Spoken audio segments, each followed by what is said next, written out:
Olá! Uma comissão de especialistas foi criada no Senado para elaborar um anteprojeto de reforma do Código Brasileiro de Aeronáutica. A agência, desde 2012, ela percebeu, que houve um desvirtuamento da construção amadora. Creio que existe uma necessidade de rediscutirmos, sim, aeronaves experimentais. O problema é sério e nós temos que saber que pelo menos o consumidor saiba o que ele está comprando. Neste programa, trazemos a audiência pública que tratou de acidentes aéreos, da aviação dita experimental e das propostas de quem executa serviços gerais nos aeroportos brasileiros. Acompanhe. Tem 20 modalidades de serviços auxiliares, desde esses que a gente viu, que a gente deu destaque aos serviços operacionais, que é o de rampa, limpeza de aeronave, tanto externa como interna, e o serviço de proteção, varredura.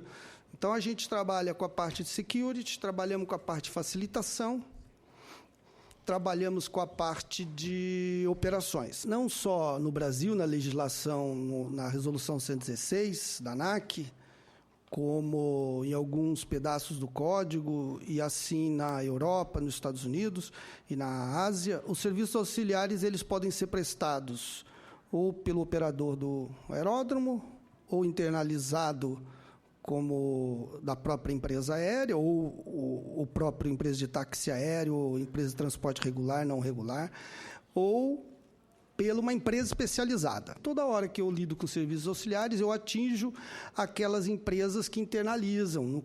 A Gol um pedacinho, a Avianca um pedacinho, a Azul um pouco mais, a TAM bastante, 70% do serviço da TAM é internalizada, self-handling, ele mesmo realiza o serviço, e algumas modalidades dos serviços auxiliares são prestados pelo transporte, pelo administrador aeroportuário. Para acalentar e recordar um pouco, dar um pouco de humanidade a esse segmento, pedi permissão para o presidente para passar um filminho.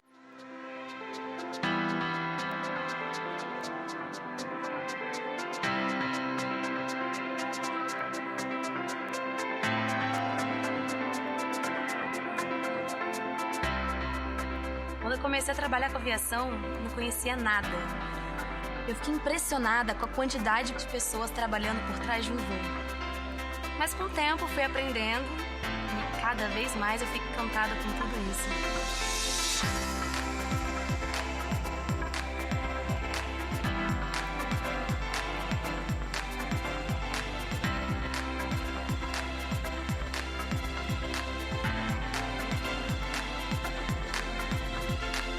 A gente começa e termina o dia trabalhando para que tudo dê certo na hora do voo.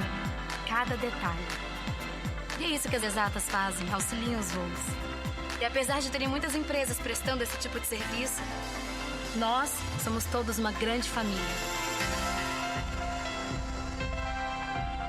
Foi na Convenção de Chicago, com a Segunda Liberdade, onde começou a surgir a necessidade de uma exata, de uma empresa especializada de serviço auxiliar ao transporte aéreo. Tanto que a Convenção de Chicago já nasce falando dos serviços auxiliares. O nosso Código Brasileiro é muito simples, ele fala em 3 artigos, 102, 103, 104, sobre o sistema de serviços auxiliares. Eu me preocupei em passar o final de semana pontuando algumas coisas que poderiam chamar a atenção dos senhores. É um conflito junto à Justiça Trabalhista. Então, o Ministério Público do Trabalho, em especial em Guarulhos, estão impondo termo de ajustamento de conduta das empresas internacionais tomadoras dos serviços auxiliares. E elas estão no Brasil por uma questão de viabilidade econômica, não porque gosta da gente. E a viabilidade, o plano deles de negócio prevê a contratação de uma exata aqui no Brasil.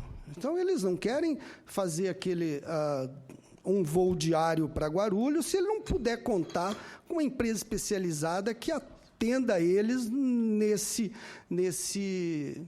nessa chuva de serviços de solo.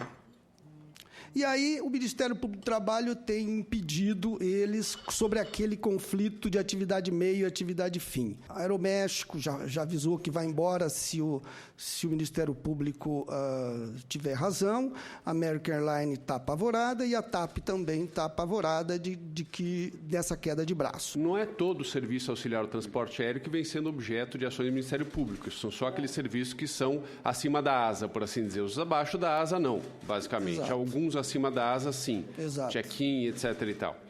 Por que os embaixo da asa não são? Né? Porque fica muito evidente a autonomia com que o prestador de serviço, a Exata, trabalha em favor da companhia aérea. Então, nem se discute.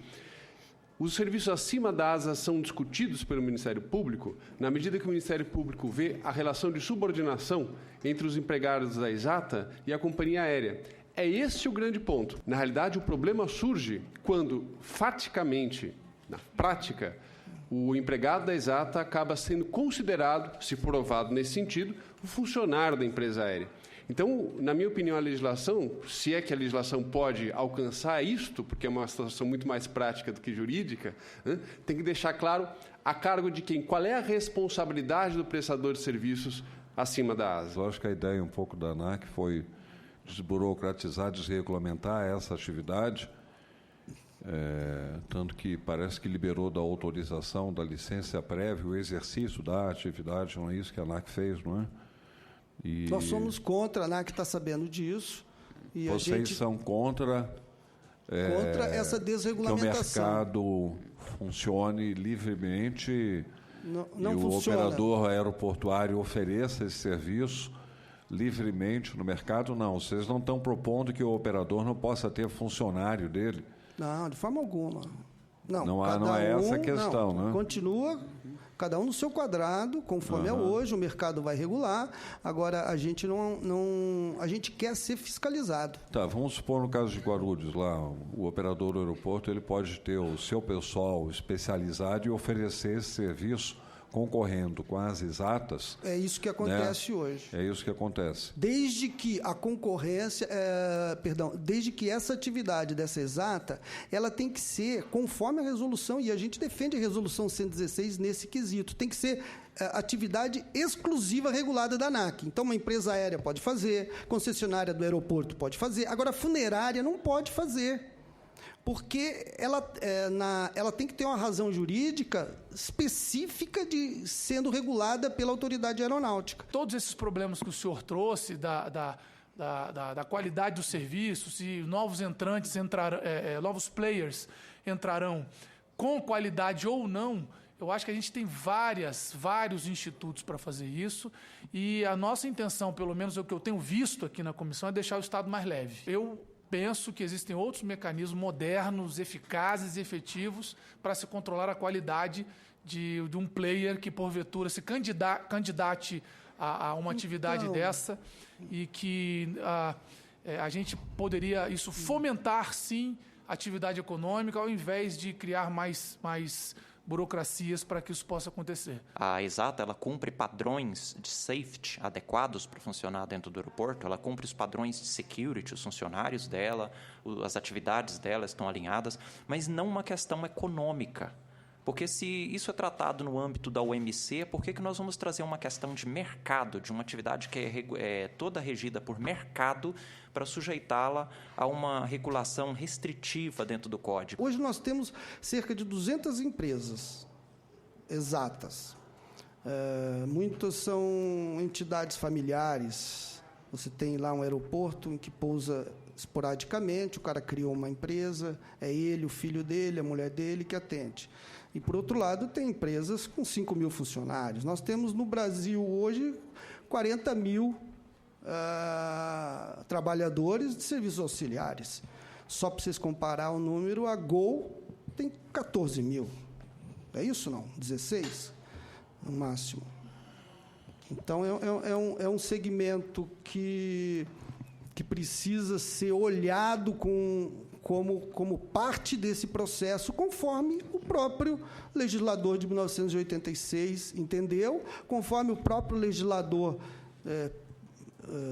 os signatários da Convenção de Chicago entendeu. No próximo bloco, com a palavra, a Associação de Parentes e Amigos de Vítimas de acidentes aéreos. Porque, na verdade, ao menos na aviação experimental, não está sendo cumprido código nenhum.